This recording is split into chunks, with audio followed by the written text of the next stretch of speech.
Things first, it's important to acknowledge that people are really concerned about the boats crossings and so many people are dying and something has to be done.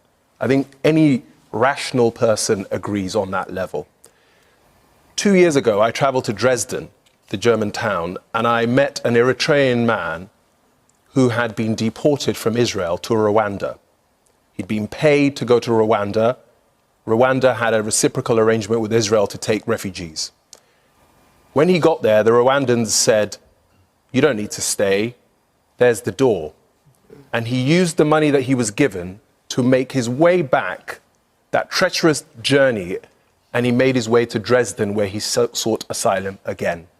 The Supreme Court in Israel struck down that law, and when we got to our Supreme Court, there's a passage by our learned judges where they said the Home Office hadn't even assessed the Israel-Rwanda policy before they decided to adopt it. So we know it's not going to work. It's unviable, it's expensive, and the only person it's working for is the Rwandans, because they won't give us a penny back. And what we're seeing right now, instead of them actually dealing with this properly and actually having some real ideas, do you know what they're doing? They're attacking our judges. They're attacking our rule of law. They are dividing a society.